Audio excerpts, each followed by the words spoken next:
Le royaume du divin fiat chez les créatures. Le livre du ciel. Tome 35. De sorte qu'il a perdu le premier battement du cœur de l'amour de Dieu dans son cœur. Et le souffle divin dans son souffle humain. Ou plutôt, il ne l'a pas réellement perdu, il a simplement cessé de le sentir. Il ne sent plus la circulation de la vie divine, le mouvement du bien, la chaleur de l'amour suprême, la parole de Dieu dans la sienne, la vue qui lui permet de regarder son Créateur. Tout a été obscurci, affaibli, parfois même déformé. Que faut-il pour restaurer cet homme? Nous lui redonnerons le souffle avec un amour plus fort et toujours croissant. Nous soufflerons dans la profondeur de son âme. Nous soufflerons avec plus de force dans le centre de sa volonté rebelle. Avec une force propre à secouer les maux dans lesquels il est emprisonné. Ses passions seront terrassées et terrifiées devant la puissance de notre souffle. Elles se sentiront brûlées par notre feu divin. La volonté humaine sentira la vie palpitante de son Créateur. Et elle le cachera comme un voile, de sorte que l'homme retournera au porteur de son Créateur. Oh! Combien nous serons heureux! Nous allons restaurer l'homme et le guérir par notre souffle. Nous serons semblables à une mère très tendre qui a un enfant infirme et qui par son souffle et ses murmures s'épanche sur son enfant. Elle ne cessera de souffler sur lui que lorsqu'elle l'aura guéri et embelli, comme elle voulait qu'il soit. La puissance de notre souffle ne le quittera pas. Nous n'arrêterons de souffler que lorsque nous le verrons revenir dans nos bras paternels. Nous voulons qu'il soit beau, comme nous. C'est alors seulement que nous sentirons que notre enfant a reconnu notre bonté paternelle, et combien nous l'aimons. Tu vois alors ce qu'il faut pour que notre volonté vienne régner sur la terre. La puissance de notre souffle omnipotent. C'est avec lui que nous renouvellerons notre vie dans l'homme.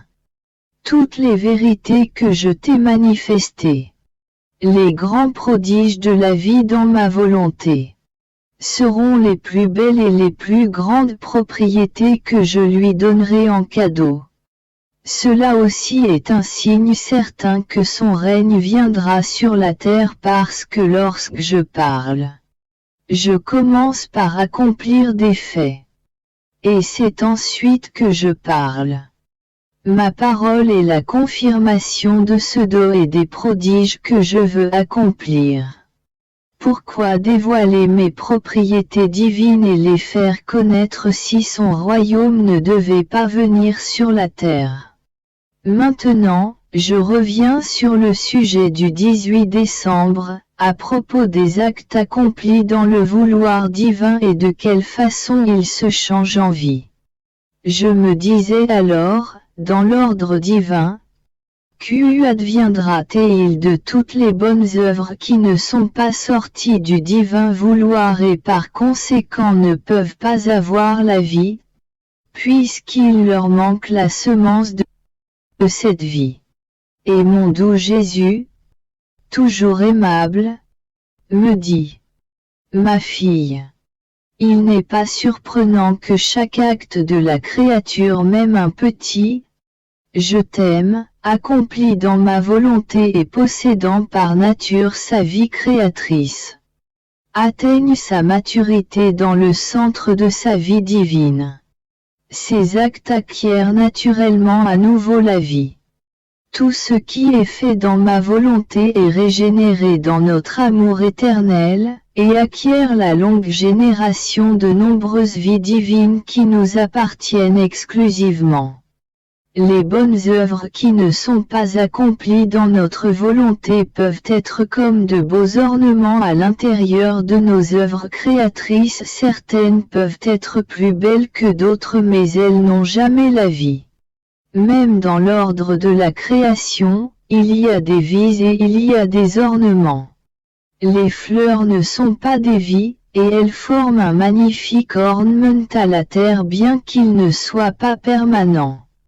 Les fruits ne sont pas des vies, mais ils servent à nourrir l'homme et à lui faire goûter de nombreuses douceurs bien qu'elles ne soient pas durables, et l'homme ne peut pas toujours les goûter quand il le veut. Si les fruits et les fleurs étaient des vies, l'homme pourrait toujours en jouir. Le soleil, le ciel, les étoiles, le vent et la mer ne sont pas des vies, mais comme ce sont nos œuvres, que de bien ne font-ils pas? Ils servent de magnifique et première résidence à l'homme. Que sont les maisons des hommes? Comparées à la grande résidence que nous avons faite de tout l'univers. Il y a une voûte azurée parsemée d'or qui ne ternit jamais. Il y a un soleil qui ne s'éteint jamais. Il y a l'air qui, respiré, donne la vie. Il y a le vent qui purifie et rafraîchit, et bien d'autres choses encore. Il était nécessaire pour notre amour de faire un mélange d'œuvre et de vie parce qu'elle devait servir à faire les délices de l'homme, à servir de décorum et de résidence décente pour celui que nous avions créé avec tant d'amour. Comme nous avions créé des œuvres plus que suffisantes, l'homme devait profiter de nos œuvres et vivre dans notre divine volonté, afin de former de nombreuses vies d'amour et de gloire pour celui qui l'aimait tant. Mais la différence entre les œuvres et la vie est grande. La vie ne meurt pas, tandis que les œuvres sont sujettes à de nombreux changements. Si elles ne sont pas justes et saintes, au lieu de former notre ornement, elles forment notre déshonneur et leur propre confusion, peut-être même leur condamnation. 1. Je suivais les actes du divin vouloir et mon pauvre esprit s'arrêta dans l'acte de la descente du Verbe divin sur la terre. Mon Dieu! Que de merveilles, que de surprises d'amour, de puissance, de divine sagesse. Elles sont si grandes, si nombreuses qu'on ne sait par où commencer pour en parler. Et mon bien-aimé Jésus, comme inondé dans sa mer d'amour qui forme ces vagues, me surprit en disant, ma bienheureuse fille. Dans ma descente sur la terre les merveilles, l'ardeur de notre amour, furent si grandes et si nombreuses que ni les anges ni les créatures ne peuvent comprendre tout ce que notre divinité a opéré dans le mystère de mon incarnation. Tu dois savoir que notre être suprême possède par nature son mouvement incessant. Si ce mouvement pouvait s'arrêter, ne serait-ce qu'un instant, ce qui ne peut pas être, tout serait paralysé et sans vie. Parce que toute chose, la vie, la préservation de tout ce qui existe dans le ciel et sur la terre, toute chose, dépend de ce mouvement. Par conséquent, en descendant du ciel sur la terre, moi, Verbe et Fils du Père, je suis sorti de notre mouvement premier. Je veux dire qu'en y demeurant, je suis parti. Le Père et le Saint-Esprit sont descendus avec moi. Ils étaient participants. Jamais je n'ai accompli un seul acte, sinon avec eux, et ils demeuraient cependant sur le trône plein de majesté, dans les régions célestes. Lorsque je suis parti, mon immensité, mon amour et ma puissance sont descendus avec moi. Mon amour qui est incroyable et n'est pas satisfait s'il ne forme pas, à partir de ma vie, une vie pour chaque créature existante. Fit non seulement cela, mais forma également ma vie partout et en tout lieu en la multipliant, gardant mon immensité dans sa puissance.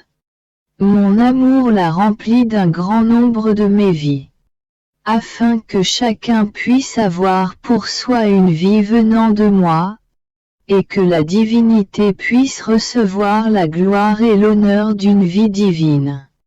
Pour autant de choses et de créatures que nous avons mises au jour.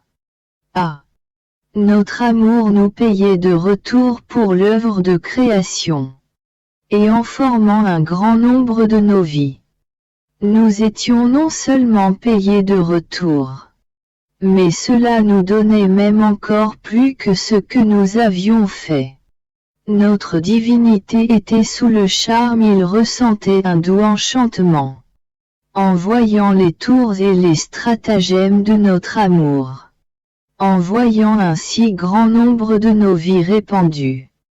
Puisque notre amour utilisait notre propre immensité comme cercle pour les y placer. Par conséquent, alors que ma vie était le centre, mon immensité et ma puissance étaient la circonférence dans laquelle ces innombrables vies étaient déposées. Ces vies s'offraient à tous et à toutes choses pour nous aimer et être aimés. J'étais surprise en entendant cela et mon doux Jésus, sans me laisser de temps, ajouta immédiatement. Ma fille, ne sois pas surprise. Lorsque nous opérons, nos œuvres sont complètes si bien que personne ne puisse jamais dire. Il n'a pas fait cela pour moi. Sa vie n'est pas toute à moi. Ah! L'amour ne peut pas naître lorsque les choses ne sont pas nôtres, ne sont pas en notre pouvoir.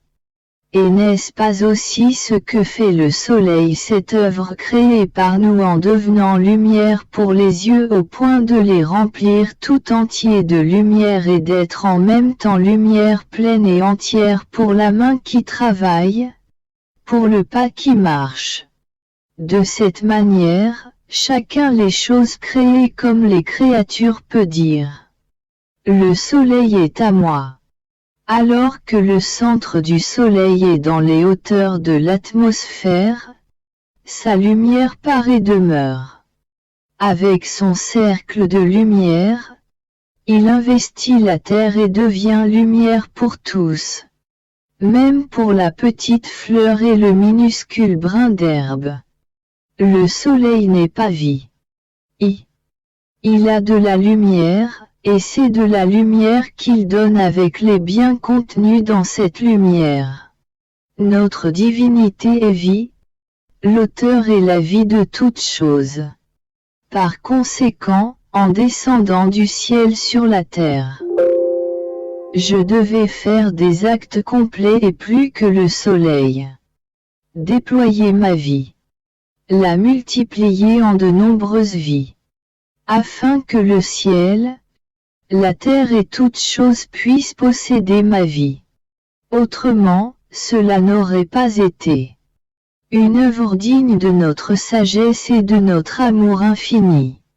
Jésus garda le silence et je continuai à penser à la naissance du petit enfant Jésus. Et il ajouta. Petite fille de ma volonté, la fête de ma naissance fut la fête. Le commencement de la fête de ma divine volonté.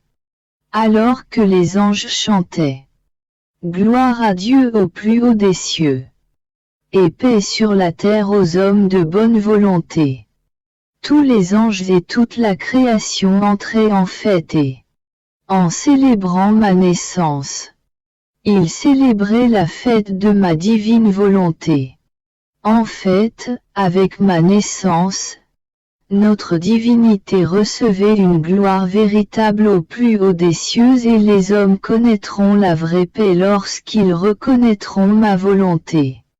en lui donnant le règne et en lui permettant de régner.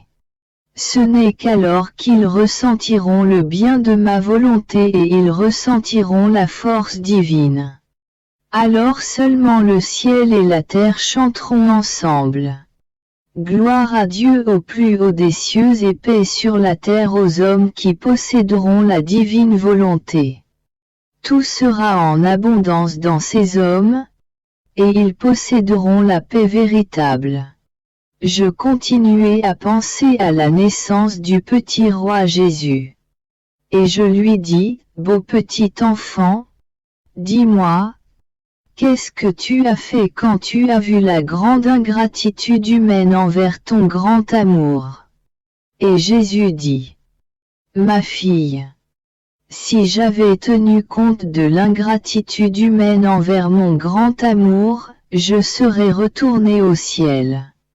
Mais j'aurais alors attristé et rempli d'amertume mon amour et transformé la fête en deuil. Voudrais-tu alors savoir ce que je fais dans mes plus grandes œuvres afin de les rendre encore plus belles? Avec le plus grand étalage de mon amour, je mets tout de côté. L'ingratitude humaine, les péchés, les misères, les faiblesses. Je laisse libre cours à mes plus grandes œuvres comme si toutes ces choses n'existaient pas. Si j'avais voulu faire attention aux maux de l'homme, je n'aurais pas pu accomplir de grandes œuvres, ni mettre tout mon amour en action. Je serais resté entravé, suffoqué dans mon propre amour. Au contraire, afin d'être libre dans mes œuvres et de les rendre aussi belles que possible, je mets tout cela de côté, si nécessaire. Je recouvre tout de mon amour, de sorte que je ne vois rien d'autre que mon amour et ma volonté. Je vais de l'avant avec mes plus grandes œuvres. Je les accomplis comme si personne ne m'avait offensé. Pour notre gloire, rien ne peut manquer à notre décorum, à la beauté et à la grandeur de nos œuvres. C'est pourquoi je voudrais que toi non plus tu ne te préoccupes pas de tes faiblesses, de tes maux et de tes difficultés. En fait, plus la créature pense à ces choses, plus elle se sent faible. Plus la pauvre créature se sent submergée par le mal. Alors que ses misères la pressent avec toujours plus de force. Penser à la faiblesse nourrit la faiblesse et la pauvre créature tombe encore plus bas. Le mal devient plus fort et les misères la réduisent à la famine. Mais si elle n'y pense pas, elles disparaissent d'elles-mêmes. Dieu est complètement le contraire. Un bien en nourrit un autre, un acte d'amour appelle plus d'amour. Un abandon dans ma divine volonté lui fait ressentir une vie divine nouvelle en elle-même. Par conséquent, penser au bien forme la nourriture et la force pour faire plus de bien. C'est pourquoi je veux que tu ne penses tchou à m'aimer, à vivre dans ma volonté. Mon amour brûlera toutes tes misères et tous tes maux et mon divin vouloir deviendra ta vie. En se servant de tes misères comme base sur laquelle élever son trône. Je continuai alors à penser au petit nouveau-né Jésus. Et, oh, comme cela me brisait le cœur de le voir pleurer, sangloter, gémir et trembler de froid. Je voulais placer un de mes « je t'aime » pour chaque souffrance et chaque larme du divin enfant. Pour le réchauffer et calmer ses pleurs. Mon Jésus ajouta. Ma fille. Je peux sentir celle qui vit dans ma volonté, dans mes larmes et dans mes vagissements. Je la sens couler dans mes sanglots et dans le tremblement de mes petits membres. En vertu de ma volonté qu'elle possède, elle change les pleurs en sourires, et les sanglots en joie céleste. Avec ses chants d'amour, elle me réchauffe, et elle transforme les souffrances en baisers et en étreintes. Mieux encore, sache que celle qui vit dans ma volonté reçoit les greffes continuelles de tout ce que fait mon humanité. Si je pense, je greffe ses pensées. Si je parle et prie, je greffe sa parole. Si je travaille, je greffe ses mains. Je ne fais rien qui ne forme une greffe pour la créature, pour faire d'elle la répétition de ma vie.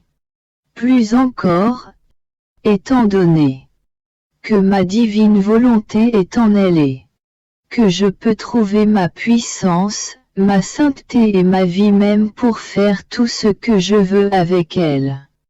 Combien de prodiges ne puis-je pas faire lorsque je trouve ma volonté dans la créature? Je suis venu sur terre pour couvrir toutes choses de mon amour, pour noyer tous les maux et pour tout brûler de mon amour. En toute justice, je voulais payer de retour mon Père, car il était juste qu'il fût restauré dans son honneur, dans la gloire, dans l'amour et dans la gratitude que tout lui devait. C'est pourquoi mon amour ne pouvait trouver de paix. Il a rempli les vides de sa gloire et de son honneur au point que, par l'amour, il paya de retour la divinité, qui avait créé un ciel, un soleil, un vent, une mer, une floraison et tout le reste. Alors que l'homme n'avait pas encore murmuré même un seul « merci » pour tous les biens qu'il avait reçus. L'homme avait été le vrai voleur, l'ingrat, l'usurpateur de nos biens. Mon amour a couru afin de remplir les abysses de distance entre le Créateur et la créature. Il a payé mon céleste Père avec l'amour. Et c'est avec l'amour qu'il a racheté les générations humaines, pour leur rendre la vie de ma divine volonté, ayant déjà formé avec elle de nombreuses vies en rançon. Et lorsque c'est mon amour qui paye, sa valeur est telle qu'il peut payer pour tous et racheter tout ce qu'il veut. Par conséquent, tu as déjà été racheté par mon amour, alors, laisse-moi t'aimer et te posséder. Je continuais à penser à la divine volonté. Combien de scènes touchantes me venaient à l'esprit. Un Jésus qui pleure, qui prie, qui souffre parce qu'il veut être la vie de chaque créature. Et une foule d'enfants infirmes, des aveugles, des muets, des boiteux, des paralysés et d'autres encore couverts de plaies au point d'en faire pitié. Et mon doux Jésus, avec un amour que lui seul peut avoir, court de l'un à l'autre, pour les serrer contre son cœur, pour les toucher de ses mains créatrices, pour les guérir et parler à leur cœur en leur disant lentement et calmement: Mon enfant, je t'aime. Reçois mon amour et donne-moi le tien, et je te guérirai par l'amour. Mon Jésus, ma chère vie, combien tu nous aimes. J'étais suffoqué par son amour qui venait de son souffle brûlant lorsqu'il me surprit et me dit: Fille de mon amour, laisse-moi épancher mon amour. Je ne peux plus le contenir. Combien il est dur d'aimer sans être aimé. Ne pas avoir quelqu'un à qui je puis donner mes surprises d'amour est pour notre être suprême la souffrance la plus inexprimable.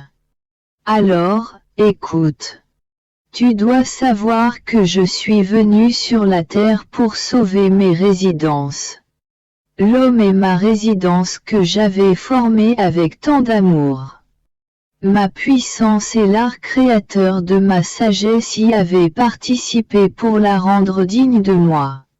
Cette résidence était le prodige de notre amour et de nos mains divines.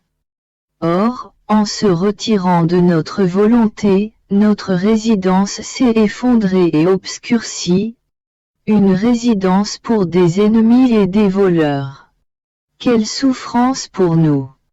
C'est pourquoi ma vie ici-bas a servi à rendre, à restaurer et à sauver cette résidence que nous avions formée avec tant d'amour. Elle nous appartenait. Il valait la peine de la sauver pour pouvoir y résider à nouveau. J'ai utilisé tous les remèdes imaginables pour sauver cette résidence. J'ai exposé ma vie elle-même pour la renforcer et la cimenter à nouveau. J'ai répandu tout mon sang pour la nettoyer de sa saleté. Avec ma mort, j'ai voulu restaurer sa vie pour la rendre digne de recevoir à nouveau celui qui l'avait créée, comme sa résidence. Ayant utilisé tous les moyens possibles pour sauver notre résidence, il convenait également que nous sauvions le roi qui y avait résidé. Notre amour demeurait entravé à mi-chemin dans sa course, comme suspendu et empêché dans son élan. Par conséquent, le royaume de notre volonté sauvera ce fiat, qui fut rejeté par la créature, pour permettre son entrée dans sa résidence et pour le faire régner et dominer comme le souverain qu'il est. Sauver les résidences ne serait pas une œuvre digne de notre sagesse créatrice si nous laissions celui qui est censé y résider errer à l'extérieur sans royaume et sans empire. Sauver les résidences sans se sauver soi-même, sans pouvoir vivre dans les résidences sauvées, serait absurde. Comme si nous n'avions pas assez de puissance pour nous sauver nous-mêmes. Cela ne sera jamais. Si nous avons eu le pouvoir de sauver notre œuvre créatrice, nous aurons aussi le pouvoir de sauver notre propre vie dans notre œuvre. Oh! Oui, nous aurons notre royaume et nous accomplirons pour cela des prodiges inouïs. Notre amour accomplira sa course. Il ne s'arrêtera pas à mi-chemin. Il se débarrassera des entraves, continuera sa course, apportant le baume aux plaies de la volonté humaine. Et il décorera ses résidences avec des ornements divins. Avec son empire, il appellera notre fiat pour y résider et régner, en lui donnant tous les droits qui lui sont dus. Si le royaume de ma volonté n'était pas certain, pourquoi est-ce que je réparerais et restaurerais les résidences? Ah! Ma fille, tu ne comprends pas bien ce que signifie ne pas faire notre volonté. Ils nous enlèvent tous nos droits. Ils étouffent un grand nombre de nos vies divines. Notre amour était et il est toujours si grand, que dans chaque acte de la créature nous voulions nous créer nous-mêmes, pour être aimés, pour être connus, et pour avoir un continuel échange de vie entre nous et les créatures. Il est impossible de faire cela sans notre volonté. Seule notre volonté a la puissance et la vertu d'adapter la créature à recevoir notre vie divine, et à mettre notre amour sur la voie afin de nous créer nous-mêmes dans l'acte de la créature. Tu dois savoir qu'en tout ce qu'elle fait dans notre volonté, une force irrésistible nous appelle. Nous la regardons, nous nous reflétons en elle. Et avec un amour irrésistible nous créons notre vie.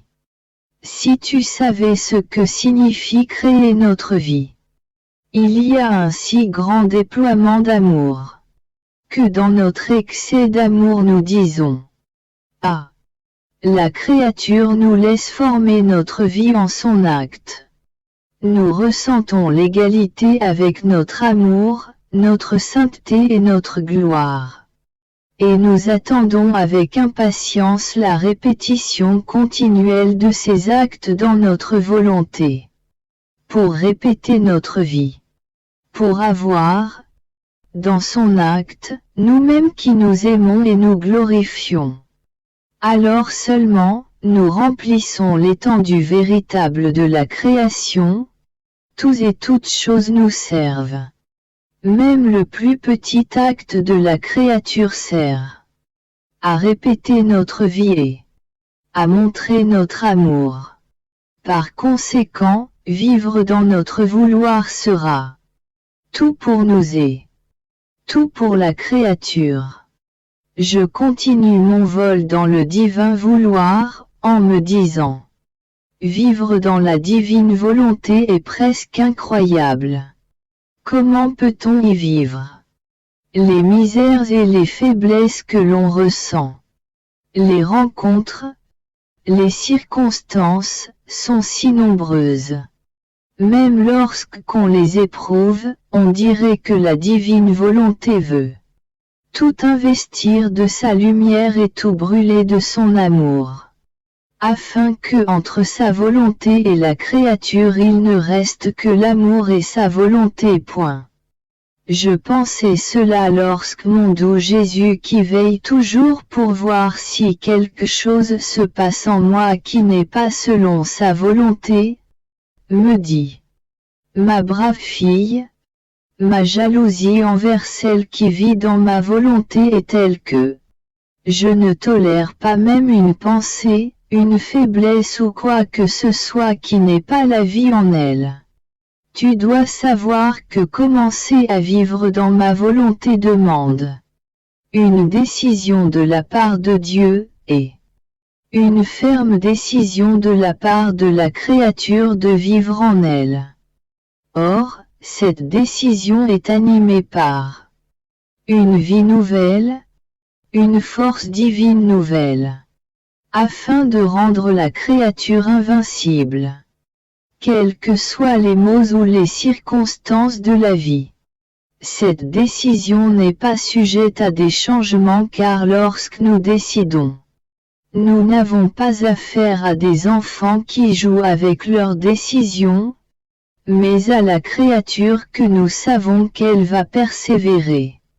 Par conséquent, nous donnons de nous-mêmes afin qu'elle ne puisse pas abandonner. Elle peut ressentir les misères, les maux et les faiblesses, mais cela ne veut rien dire.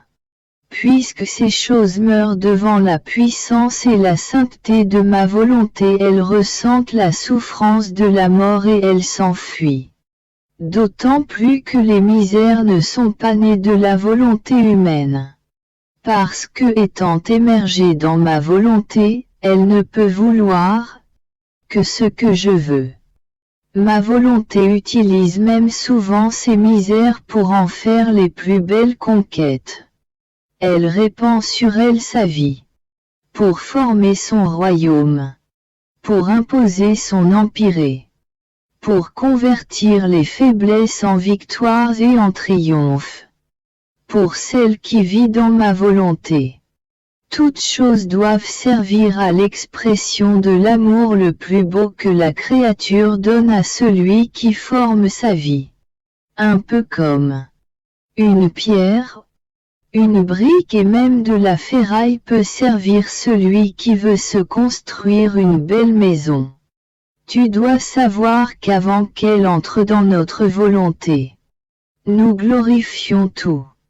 Nous couvrons et cachons tout dans notre amour, afin de ne rien voir si ce n'est l'amour dans cette créature.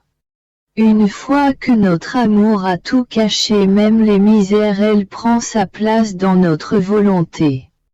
De plus, chaque fois qu'elle accomplit ses actes, elle est d'abord purifiée. Et alors notre volonté l'investit, en faisant d'elle tout ce qu'elle veut. Ma fille, il n'y a dans ma volonté ni jugement ni juge. La sainteté, l'ordre, la pureté et l'utilité de nos manières d'agir sont si grands et si nombreux que tous doivent baisser la tête et adorer tout ce que nous faisons. Par conséquent, ne perds pas la paix.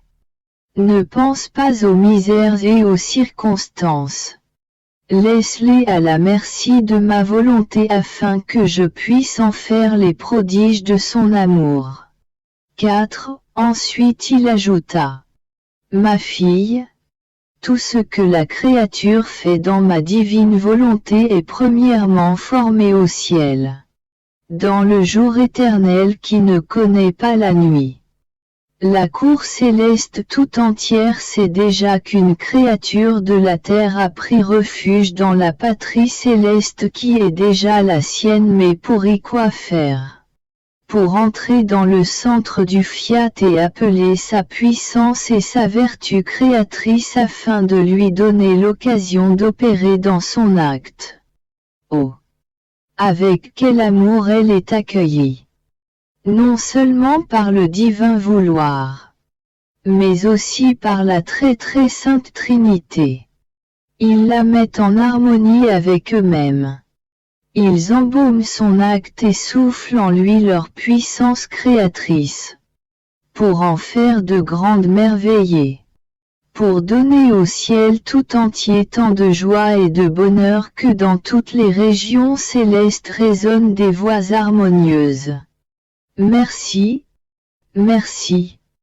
Vous nous avez donné le grand honneur d'être les spectateurs de votre volonté opérant dans l'acte de la créature. Le ciel est inondé de joies et de bonheurs nouveaux. Du coup, tous en sont reconnaissants et l'appellent, tous ensemble, notre bienvenue. Cette créature plus que céleste se sent aimée par Dieu avec un double amouré. Submergée de nouvelles mers de grâce, elle s'élève vers le ciel pour apporter ses actes et laisser Dieu former en eux ses merveilles. En redescendant, elle ramène ce que Dieu a opéré en eux. Elle les répand sur la terre.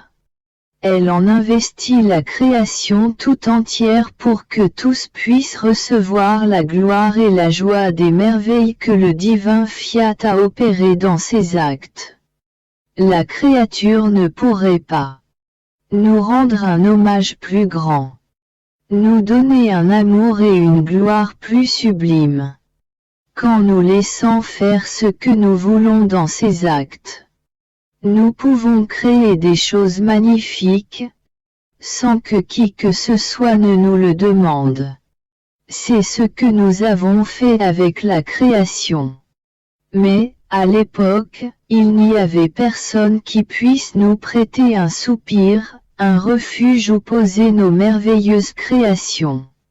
Tandis que maintenant il y a celles qui peuvent s'exprimer et nous donner leurs nombreux actes. Même naturel, puisque même la nature nous appartient. Et tout peut nous être utile pour former en elle les plus grandes merveilles. Notre amour éprouve plus de satisfaction et notre puissance est davantage exaltée, en accomplissant nos œuvres les plus immenses, dans le petit acte de la créature, qu'à l'extérieur de celui-ci. D'ailleurs, ce sont toujours les mêmes prétextes de notre amour qui voulant donner trouvent l'occasion de dire « Elle m'a donné, je lui ai donné ». Il est vrai que c'est peu de choses, mais elle n'a rien gardé pour elle, il est donc juste que je lui donne tout, moi y compris. Mon pauvre esprit flottait dans le vouloir divin, et je voyais les inquiétudes, les désirs et le plaisir qu'il ressentait, quand la créature était disposée à vivre avec lui, afin de l'aimer avec son propre amour. Ne serait-ce que pour recueillir dans son âme, son anxiété et ses soupirs ardents et lui dire « Je suis là avec toi », pour apaiser tes inquiétudes amoureuses et te faire plaisir, je ne te laisserai jamais seul. Venant rendre visite à ma petite âme avec un amour qui paraissait vouloir éclater son cœur adorable, mon cher Jésus, ma douce vie m'a dit. Ma très chère fille, le ciel et la terre et toutes les créatures sont enveloppées, enfermées dans notre amour intense. Notre vouloir coule avec une telle rapidité en chaque fibre, en chaque atome, à chaque instant et avec une telle plénitude, qu'il ne reste rien, même pas un souffle, qui ne soit sa vie. Notre amour est si ardent qu'il a besoin que quelqu'un apporte un peu de fraîcheur à son ardeur. Or, veux-tu savoir qui peut donner cette fraîcheur à l'intensité et à la plénitude de notre amour? Le « je t'aime » de la créature. Et, plus elle en dit, plus elle nous rafraîchit. Ce « je t'aime » entrant dans nos flammes, les coupe, les soulage, les apaise, tel le plus grand réconfort, il dit « Je t'aime, je t'aime. Vous aimez pour avoir de l'amour en retour, et moi, je suis là pour vous aimer. » Ce « je t'aime » chemine dans notre immensité et y forme sa petite place où s'installer. Ainsi, le « je t'aime » de la créature est le support d'une autre, notre réconfort, et apaise notre amour atténuant ses délires. Ma fille, aimer et ne pas être aimé c'est comme si on voulait empêcher notre amour de s'épanouir, le réprimer en oser. Vouloir nous faire sentir l'intense souffrance d'un amour non partagé alors, nous allons à la recherche de quelqu'un qui nous aime. Le « je t'aime » de la créature est si réconfortant que nous donnerions n'importe quoi pour le recevoir. Tu vois, celle qui vit dans notre volonté est donc le refuge de notre vie. Et nous échangeons sans cesse nos vies mutuellement, elle nous donne la sienne et nous lui donnons la nôtre. Dans cet échange de vie, nous pouvons mettre ce qui nous appartient, faire ce que nous voulons et nous sentir tel le Dieu que nous sommes. Celle qui vit dans notre vouloir nous sert de refuge. Elle est le théâtre de nos œuvres, le réconfort de notre amour et elle nous donne le retour de l'amour de toute la création, nous trouvons tout en elle. Nous l'aimons tellement que nous nous sentons obligés de lui donner ce qu'elle veut. Chacun de ces actes accomplis en lui nous lie davantage à elle, ajoutant de nouvelles chaînes. Sais-tu ce qu'elle nous donne pour que nous nous sentions redevables envers elle? Notre vie, nos œuvres, notre amour et notre propre volonté. Tu trouves que c'est rien. Ce qu'elle nous donne est si surabondant. Si nous ne possédions pas notre puissance qui nous permet de tout faire, nous n'aurions pas les moyens de nous acquitter. Mais, puisque notre amour ne se laisse jamais dépasser par celui de la créature, il découvre toujours de nouvelles trouvailles. Il invente de nouveaux stratagèmes, arrivant même à lui donner maintes fois notre vie, pour payer en retour sa chère créature. Aussi, dans sa fougue amoureuse il lui dit « Je suis si ravi que tu vives dans mon vouloir car tu es ma joie et ma félicité, que je me sens obligé de te donner l'air que tu respires. Et, du coup, je respire avec toi. Je t'amène le soleil et sa lumière dans mes mains, et ne te laisse pas seul, je reste avec toi. Je t'amène avec mes mains, l'eau, le feu, la nourriture et tout le reste. Parce que je me sens obligé envers toi. Et je veux rester pour voir comment tu les prends. Je veux tout faire moi-même. Si en les prenant elle me dit. Je prends tout dans ta volonté parce que je t'aime. Je veux t'aimer et te glorifier avec ton propre vouloir. Oh! Tu n'imagines pas le réconfort qu'elle me donne, en essayant de s'acquitter envers moi. Et je la laisse faire.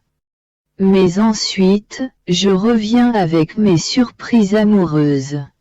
Alors, fais en sorte de me faire plaisir en vivant cœur à cœur et en bonne harmonie avec ma volonté. Ainsi nous serons heureux tous les deux. Je faisais ma ronde dans le divin fiat. Oh! Combien je désirais qu'aucun acte ne m'échappe de tout ce qu'il avait fait dans la création comme dans la rédemption. Il me semble que je manque quelque chose si je ne reconnais pas tout ce qu'il a fait pour pouvoir aimer, embrasser et serrer tout cela contre mon cœur comme si tout m'appartenait. Le divin vouloir serait mécontent. Si celle qui vit en lui ne connaissait pas tous ses actes, et s'il ne pouvait pas trouver le petit « je t'aime » de sa bien-aimée en tout ce qu'il a fait. Il n'y a rien qu'il n'ait fait pour cette créature. J'arrivais donc au point où le céleste enfant était en Égypte en train de faire ses premiers pas. J'embrassais ses pas, je plaçais mon « je t'aime » en chacun d'eux. Et je lui demandais les premiers pas de sa volonté pour toutes les générations humaines. J'ai essayé de le suivre en toutes choses. S'il priait, s'il pleurait, je demandais que sa volonté puisse animer toutes les prières des créatures, et que ses larmes puissent régénérer la vie de son fiat dans la famille humaine. J'étais attentive à le suivre en toutes choses. Alors l'enfant roi visita ma petite âme et il me dit « Fille de ma volonté, je suis tellement heureux lorsque la créature ne me laisse pas seule. Je la sens derrière moi, devant moi, et dans tous mes actes. Tu dois savoir que mon exil en Égypte n'a pas été sans conquête. Lorsque j'avais environ 3 ans, de notre petite masure, je pouvais entendre les enfants qui jouaient et criaient dans la rue. Et tout petit que j'étais, je suis allé me joindre à eux. Dès qu'ils me virent, ils ont couru vers moi, en se bousculant pour être le plus près possible parce que ma beauté, l'enchantement de mon regard et la douceur de ma voix étaient si grands qu'il en était ravi. Ils m'entouraient et m'aimaient tellement qu'ils ne pouvaient plus se détacher de moi.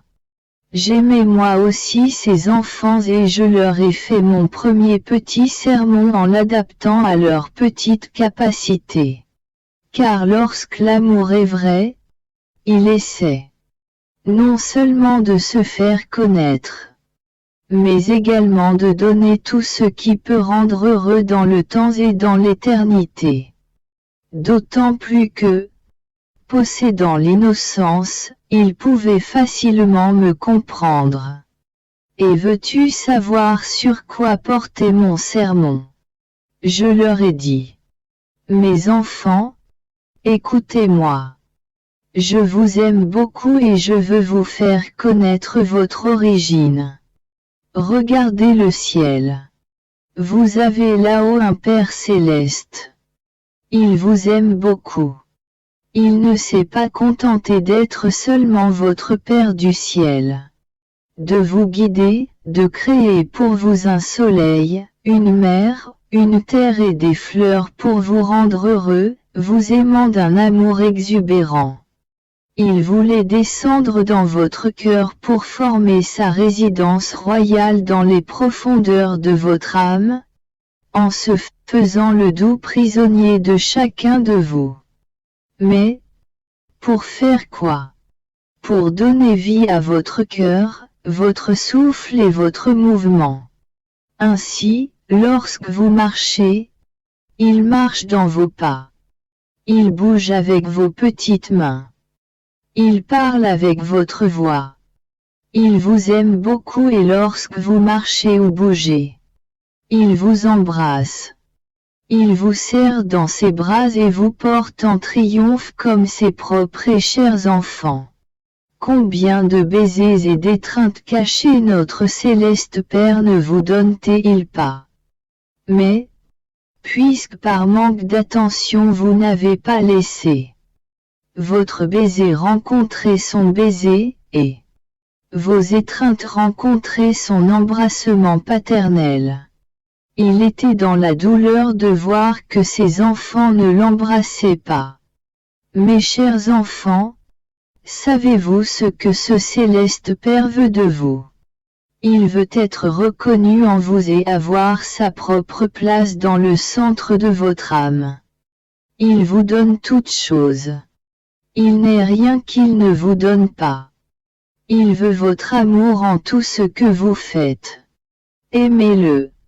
Que l'amour soit toujours dans votre petit cœur, sur vos lèvres, dans vos œuvres. En toutes choses. Et ce sera la délicieuse nourriture que vous donnerez à sa paternité. Il vous aime beaucoup et veut être aimé. Personne ne pourra jamais vous aimer comme il vous aime. Il est vrai que vous avez un Père sur la terre. Mais combien différent de l'amour du Père céleste. Votre Père sur la terre ne peut pas toujours vous suivre. Surveiller vos pas ou dormir avec vous. Il ne palpite pas non plus dans votre cœur. Si vous tombez, il peut même ne pas le savoir. Au contraire, votre Père céleste ne vous quitte jamais. Si vous êtes sur le point de tomber, il vous tend sa main pour ne pas vous laisser tomber. Si vous dormez, il veille sur vous. Et même si vous jouez et que vous faites quelque chose d'impertinent, il est toujours avec vous et il sait tout ce que vous faites. Par conséquent, aimez-le beaucoup, beaucoup. Et dans mon excitation, je leur dis: donnez-moi votre parole que vous allez toujours l'aimer. Dites avec moi: nous t'aimons notre Père qui es aux cieux. Nous t'aimons, notre Père qui demeure dans nos cœurs. Ma fille, à mes paroles certains enfants furent émus, restaient immobiles, d'autres étaient ravis, pleurèrent de joie.